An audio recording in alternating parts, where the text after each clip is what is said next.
ಎಲ್ರಿಗೂ ನಮಸ್ಕಾರ. ಗೆಳತಿ ಯೂಟ್ಯೂಬ್ ಚಾನಲ್ಗೆ ಮತ್ತೊಮ್ಮೆ ಸ್ವಾಗತ. ಬನ್ನಿ ಸ್ನೇಹಿತರೆ, ಪಿತೃಪಕ್ಷದ ಬಗ್ಗೆ ಇವತ್ತಿನ ವಿಡಿಯೋದಲ್ಲಿ ಮಾಹಿತಿಯನ್ನು ತಿಳಿಸ್ಕೊಡ್ತಾ ಇದ್ದೀನಿ. ಯಾವತ್ತಿಂದ ಪ್ರಾರಂಭ ಆಗುತ್ತೆ, ಯಾವತ್ತು ಮುಕ್ತಾಯ ಆಗುತ್ತೆ, ಈ ಪಿತೃಪಕ್ಷದ ಆಚರಣೆ ಯಾವ ರೀತಿ ಮಾಡಬೇಕು, ಈ ಒಂದು ಸಮಯದಲ್ಲಿ ಅವೆಲ್ಲ ಕೆಲಸಗಳನ್ನು ಮಾಡಬೇಕು ಮಾಡಬಾರ್ದು ಪ್ರತಿಯೊಂದನ್ನು ಕೂಡ ವಿವರವಾಗಿ ತಿಳಿಸಿದ್ದೀನಿ. ವಿಡಿಯೋನ ಕೊನೆ ತನಕ ನೋಡಿ. ಮೊದಲಿಗೆ ಪಿತೃಪಕ್ಷ ಯಾವಾಗ ಪ್ರಾರಂಭ ಆಗುತ್ತೆ ಅನ್ನೋದನ್ನು ಹೇಳ್ಬಿಡ್ತೀನಿ. ಸೆಪ್ಟೆಂಬರ್ 8ನೇ ತಾರೀಕು ಸೋಮವಾರದಿಂದ ಪಿತೃಪಕ್ಷ ಪ್ರಾರಂಭ ಆಗುತ್ತೆ. ಸೆಪ್ಟೆಂಬರ್ 21 ಭಾನುವಾರದವರೆಗೂ ಪಿತೃಪಕ್ಷ ಇರುತ್ತೆ. ಅವತ್ತು ಮಹಾಲಯ ಅಮಾವಾಸ್ಯೆ. 22ನೇ ತಾರೀಕು ಸೋಮವಾರದಿಂದ ನವರಾತ್ರಿ ಪ್ರಾರಂಭ ಆಗುತ್ತೆ. ಒಟ್ಟು 15 ದಿನಗಳವರೆಗೆ ಈ ಒಂದು ಪಿತೃಪಕ್ಷ ಆಚರಣೆ ಇರುತ್ತೆ. ಯಾರೆಲ್ಲ ಅವರವರ ಪಿತೃ ಕಾರ್ಯಗಳನ್ನು ಮಾಡಬೇಕು ಅಂದ್ಕೊಂಡಿದ್ದೀರೋ ಈ ಸಮಯದಲ್ಲಿ ಮಾಡಬಹುದು. ತುಂಬ ಜನ ಯಾರಾದರೂ ಈಗ ವ್ಯಕ್ತಿಗಳು ತೀರು ಹೋದರೆ ಅವರು ಯಾವ ನಕ್ಷತ್ರದಲ್ಲಿ ತೀರು ಹೋಗಿದ್ದಾರೆ ಅದನ್ನು ನೆನಪಿಟ್ಕೊಂಡು ಆ ದಿನ ಆ ಕಾರ್ಯಗಳನ್ನು ಮಾಡ್ತಾರೆ. ಇದು ತುಂಬಾ ಒಳ್ಳೆಯದು.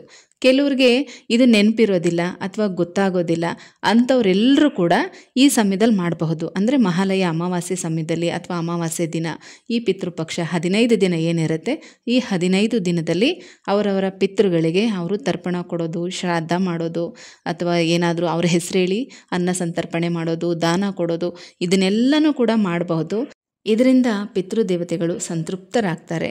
ನಿಮ್ಮಲ್ಲಿ ಏನೇ ಒಂದು ದೋಷಗಳಿದ್ರೂ ಅದೆಲ್ಲ ನಿವಾರಣೆಯಾಗಿ ನಿಮ್ಮ ಮನೆ ಏಳಿಗೆ ಆಗೋದಕ್ಕೆ ಕಾರಣ ಆಗುತ್ತೆ. ಕೆಲವರು ನಮಗೆ ಪದ್ಧತಿನೇ ಇಲ್ಲ, ನಮ್ಮ ಮನೇಲಿ ಇದನ್ನೆಲ್ಲ ಮಾಡೋದೇ ಇಲ್ಲ ಅಂತ ಹೇಳ್ತಾ ಇರ್ತಾರೆ. ಪ್ರತಿಯೊಬ್ಬರು ಕೂಡ ಮಾಡಲೇಬೇಕು. ಮನುಷ್ಯನಾಗಿ ಹುಟ್ಟಿದ ಮೇಲೆ ದೇವತಾ ಕಾರ್ಯಗಳನ್ನೆಲ್ಲ ನಾವು ಏನೆಲ್ಲ ಮಾಡ್ತೀವೋ ಅದಕ್ಕಿಂತ ಹೆಚ್ಚಾಗಿ ಪಿತೃ ದೇವತೆಗಳ ಕಾರ್ಯನ ಮಾಡಲೇಬೇಕು. ನಮಗೆ ಪದ್ಧತಿ ಇಲ್ಲ, ನಮಗೆ ಗೊತ್ತಿಲ್ಲ ಅಂತ ಅನ್ನೋರು ಕೂಡ ತುಂಬ ಸರಳವಾಗಿ ಆಚರಣೆ ಮಾಡ್ಬೋದು. ಈ ಒಂದು ಪಿತೃಪಕ್ಷದಲ್ಲಿ 15 ದಿನ ಇರುತ್ತೆ. ಸೆಪ್ಟೆಂಬರ್ 8ನೇ ತಾರೀಕಿಂದ ಸೆಪ್ಟೆಂಬರ್ 21ನೇ ತಾರೀಕು ತನಕನೂ ಇರುತ್ತೆ. ಈ ಸಮಯದಲ್ಲಿ ಹಸುಗಳಿಗೇನಾದರೂ ತಿನ್ನೋದಕ್ಕೆ ಕೊಡಿ, ಅಥವಾ ಪ್ರಾಣಿ ಪಕ್ಷಿಗಳಿಗೆ ಆಹಾರ ಕೊಡಲೇಬೇಕು. ತುಂಬ ಒಳ್ಳೆಯದು ಈ ಸಮಯದಲ್ಲಿ ಮಾಡೋದ್ರಿಂದ. ನೀವು ಬೇರೆ ಟೈಮಲ್ಲಿ ಮಾಡ್ತಿರೋ ಇಲ್ವೋ, ಆದರೆ ಈ ಸಮಯದಲ್ಲಿ ಮಾಡಿ ತುಂಬಾ ಒಳ್ಳೆಯದು. ಮತ್ತು ನಿಮ್ಮ ಹಿರಿಯರ ಹೆಸರನ್ನು ಹೇಳಿ ನೀವು ಏನಾದರೂ ದಾನ ಕೊಡ್ಬೋದು. ಬಟ್ಟೆ, ದವಸ, ಧಾನ್ಯ, ದುಡ್ಡು, ಈ ರೀತಿ ಹಣ್ಣುಗಳು, ಈ ರೀತಿ ಒಂದು ರೀತಿ ಅವಶ್ಯಕತೆ ಇದ್ದಂಥವ್ರಿಗೆ ಅವರ ಹೆಸರು ಹೇಳಿ ದಾನ ಕೊಡಿ. ಇದೂ ಕೂಡ ನಿಮ್ಮ ಪಿತೃದೇವತೆಗಳಿಗೆ ಸಲ್ಲುತ್ತೆ, ಅವರ ಆಶೀರ್ವಾದ ನಿಮಗೆ ಸಿಗುತ್ತೆ.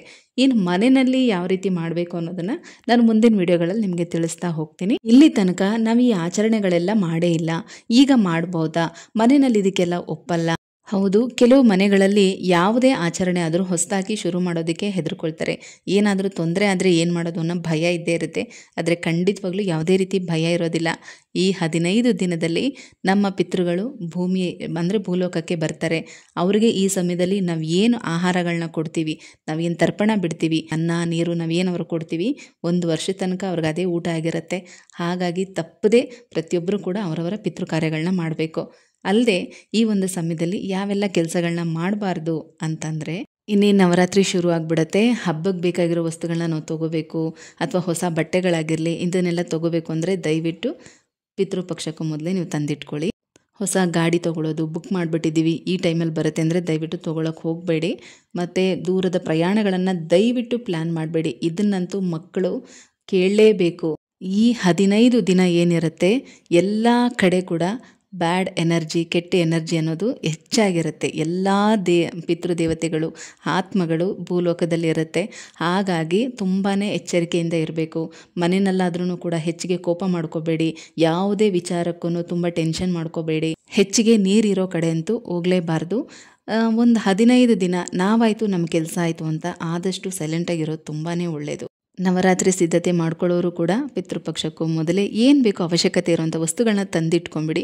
ಆಮೇಲೆ ಪೂಜೆಗೆ ಬೇಕಾಗಿರೋದನ್ನು ನೀವು ಸೋಮವಾರ ಬೆಳಗ್ಗೆ ಕೂಡ ಎಲ್ಲನೂ ತಂದಿಟ್ಕೊಂಡು ರೆಡಿ ಮಾಡ್ಕೋಬಹುದು. ಅಥವಾ ನಾವೇನು ತಂದಿಟ್ಕೊಂಡಿಲ್ಲ, ಅಮಾವಾಸ್ಯೆಗೂ ಮೊದಲು ನಾವು ತೊಗೊಳ್ಳೋಣ ಅಂದ್ಕೊಂಡ್ವಿ, ನಮ್ಮ ಮನೇಲಿ ಏನು ಪಿತೃಪಕ್ಷ ಆಚರಣೆ ಮಾಡಲ್ಲ ಅಂತ ಅನ್ನೋರು ನಿಮ್ಮ ಅನುಕೂಲಗಳನ್ನ ನೋಡಿಕೊಂಡು ತಂದಿಟ್ಕೊಳ್ಳಿ. ಆದರೆ ಆದಷ್ಟು ಪಿತೃಪಕ್ಷದಲ್ಲಿ ಹೊಸ ಬಟ್ಟೆ, ಹೊಸ ವಸ್ತುಗಳನ್ನು ಖರೀದಿ ಮಾಡಬಾರ್ದು. ಹೊಸ ಗಾಡಿಗಳಾಗಿರಲಿ, ಹೊಸ ಚಪ್ಪಲಿ, ಪೊರಕೆ ಇಂಥದ್ದೆಲ್ಲ ಏನು ತೊಗೊಳಕ್ಕೆ ಹೋಗಬೇಡಿ. ಶಾಸ್ತ್ರದ ಪ್ರಕಾರನೂ ಈ ಒಂದು ಪಿತೃಪಕ್ಷದಲ್ಲಿ ಕೂದಲು ಕಟ್ ಮಾಡೋದು, ಉಗುರು ಕಟ್ ಮಾಡೋದು ಇಂಥದ್ದು ಕೂಡ ಮಾಡೋ ಹಾಗಿಲ್ಲ. ಯಾವುದೇ ದೇವರ ಹರಕೆಗಳು ತೀರಿಸೋ ಹಾಗಿಲ್ಲ, ಯಾವುದೇ ವ್ರತಗಳನ್ನು ಶುರು ಮಾಡೋ ಹಾಗಿಲ್ಲ, ಏನೂ ಮಾಡೋ ಹಾಗಿಲ್ಲ. ಈ ಸಮಯ ಪಿತೃಗಳಿಗೆ ಮೀಸಲಾಗಿರೋದ್ರಿಂದ ಪಿತೃಗಳ ಕಾರ್ಯವನ್ನು ಮಾತ್ರ ಮಾಡಬೇಕು. ಅವ್ರ ಹೆಸರು ಹೇಳಿ ನಾವು ಪೂಜೆ ಮಾಡಿಸೋದು, ದಾನ ಧರ್ಮಗಳನ್ನ ಮಾಡೋದು, ಇದಿಷ್ಟನ್ನು ಮಾತ್ರ ಮಾಡಬೇಕು. ಶಾಸ್ತ್ರದ ಪ್ರಕಾರ ಈ ಎಲ್ಲ ನಿಯಮಗಳು ಕೂಡ ಇದೆ. ಇದರಲ್ಲಿ ನಮ್ಮ ಕೈಲಿ ಎಷ್ಟು ಸಾಧ್ಯ ಆಗುತ್ತೋ ಅಷ್ಟನ್ನಾದರೂ ನಾವು ಪಾಲಿಸಬೇಕು. ಪಿತೃಪಕ್ಷದಲ್ಲಿ ಯಾವ ಕೆಲಸ ಮಾಡಬೇಕು ಮಾಡಬಾರ್ದು ಇದನ್ನೆಲ್ಲ ನೀವು ತಿಳ್ಕೊಂಡ್ರಿ ಅಲ್ವಾ. ನಮ್ಮನೇಲೂ ಕೂಡ ಪಿತೃಪಕ್ಷದ ಆಚರಣೆ ಇದೆ. ನಾನು ಅದಕ್ಕೋಸ್ಕರ ಸಿದ್ಧತೆ ಎಲ್ಲ ಮಾಡ್ಕೋತಾ ಇದ್ದೀನಿ. ನಿಮಗೂ ಕೂಡ ತಿಳಿಸ್ತೀನಿ. ಮಹಾಲಯ ಅಮಾವಾಸ್ಯೆ ಆಗಲಿ ಅಥವಾ ಅದಕ್ಕಿಂತ ಮೊದಲೇ ಪಿತೃಗಳ ಪೂಜೆನ ಮಾಡೋ ಅಂಥವ್ರು ಯಾವ ರೀತಿ ಮಾಡಬೇಕು, ಯಾವ್ಯಾವ ವಸ್ತುಗಳನ್ನು ದಾನ ಕೊಡಬೇಕು, ಇದನ್ನೆಲ್ಲ ಮುಂದಿನ ವಿಡಿಯೋದಲ್ಲಿ ನಿಮಗೆ ತಿಳಿಸ್ಕೊಡ್ತೀನಿ. ಹೋಗಿ ಬರಲಾ?